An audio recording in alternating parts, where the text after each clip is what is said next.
Hola a todos, bienvenidos a este podcast, el cual preparamos para desarrollar la actividad 4 sobre la valoración en la acción jurídica del abogado responsable, donde nos habla del caso de Juan, un hombre que enfrentó a un intruso en su casa y fue defendido por un abogado en un juicio por legítima defensa. Más que repetir teoría, la idea es hablarlo como lo entendemos nosotros. ¿El abogado actuó éticamente al defenderlo? ¿O hubo algo cuestionable en su actuación? Cada integrante dará su punto de vista y al final yo voy a decir cuál postura considero más acertada y por qué. Así que les presento a quienes me acompañan en este episodio. Víctor Caicedo, Emanuel Paternina, Erika Viviana Alfonso, Adriana Barrios y quien les habla Angélica Trujillo. Así que comencemos. Adelante, Víctor. Bueno, yo empiezo.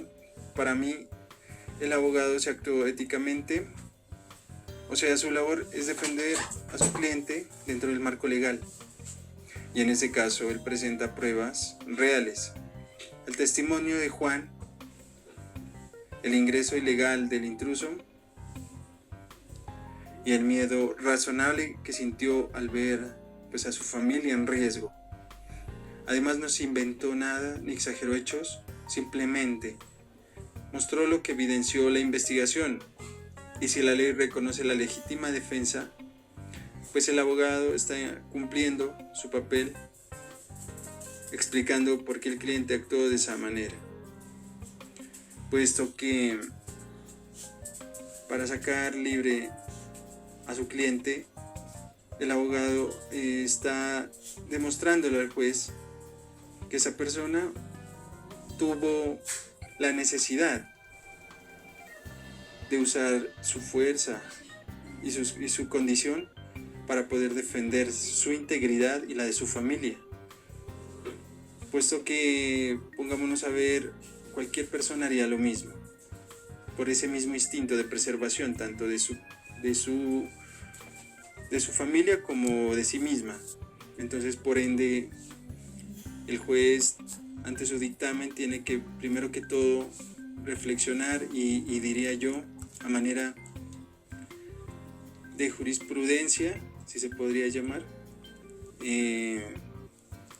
traer a retrospectiva de la filosofía del derecho, ya que tendría que verse lo humano antes que la acción, porque cualquier persona puede estar inmersa en hacer esta clase de defensa personal. Muchas gracias. Yo también apoyo de que la conducta del abogado fue ética.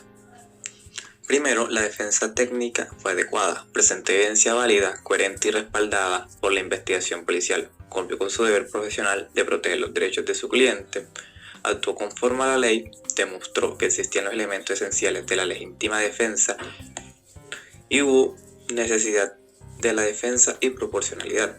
No manipuló pruebas ni engañó al juez. Los testimonios y pruebas fueron obtenidos legalmente y verificados. Hubo protección de derechos fundamentales. Su actuación garantizó el debido proceso y el derecho de Juan a la defensa.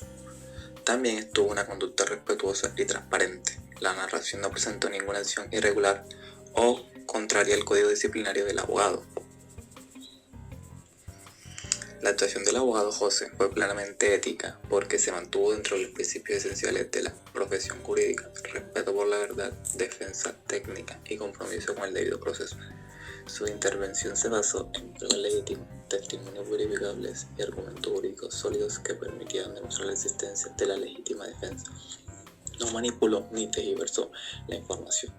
No ocultó los hechos y no recurrió a prácticas indebidas. Por el contrario, protegió los derechos fundamentales de su cliente y contribuyó a que el juez alcanzara una decisión justa. Por todo esto, su conducta refleja integridad, profesionalismo y fidelidad a los derechos éticos que rigen el ejercicio del derecho. Me presento, mi nombre es Erika Alfonso. En este momento voy a darles mi punto de vista. Yo lo veo diferente. No digo que el abogado José fuera completamente antiético, pero sí creo que hay aspectos cuestionables en su enfoque. especialmente en cómo priorizó la versión del cliente sin un análisis más profundo de la proporcionalidad y las alternativas disponibles.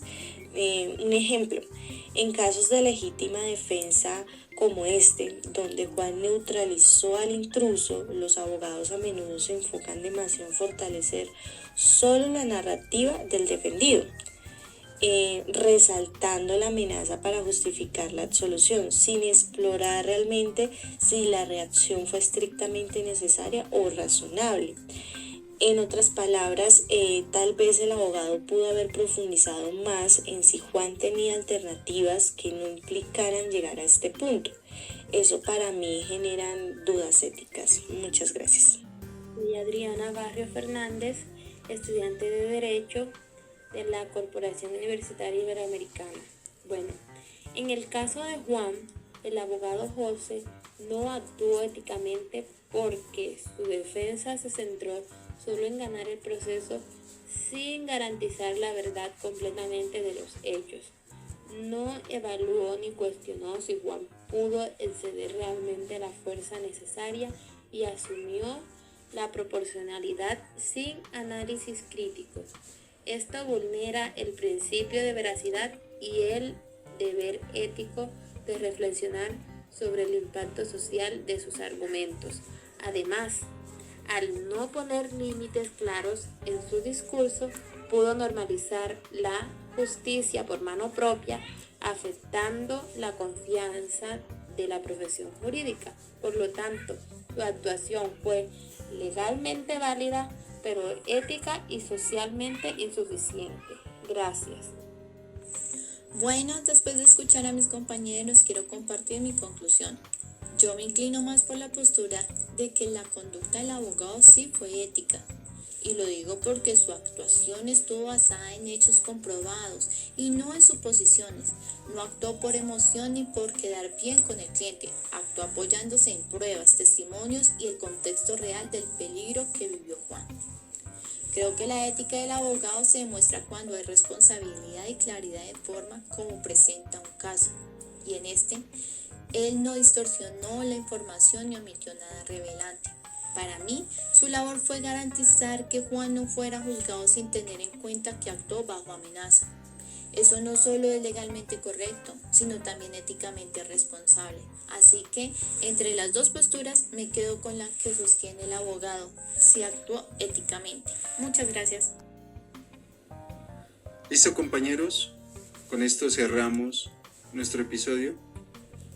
Este análisis nos permitió ver que la ética del abogado no es blanco y negro, depende de cómo se interpretan los hechos y del cuidado con el que se defiende una persona. Gracias por escucharnos. Esperamos que este diálogo les aporte y que también puedan formarse su propio criterio. Hasta pronto.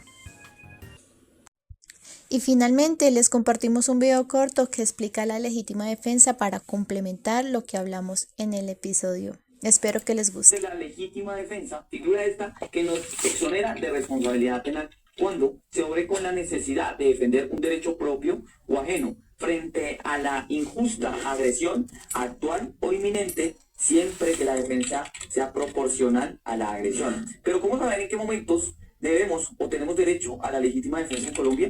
Para ello es indispensable que conozcamos los requisitos.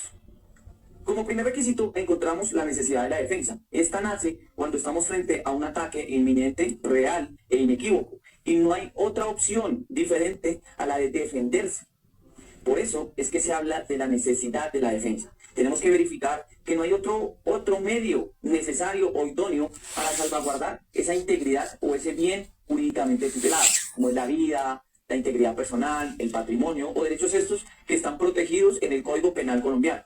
Como segundo requisito encontramos la facultad de defender un derecho propio o un derecho ajeno. Frente a este tema es claro que si se está frente a una agresión actual e injusta, yo tengo la facultad de salvaguardar mi integridad y buscar los medios idóneos para garantizar ese derecho. Pero por mandato constitucional, exactamente el artículo 95, numeral segundo, que nos habla de ese principio de solidaridad ciudadana, yo estoy facultado para no solamente defender mis propios derechos, sino también los derechos ajenos o derechos de terceros cuando se esté frente a una agresión actual e inminente. Esto por principio de solidaridad.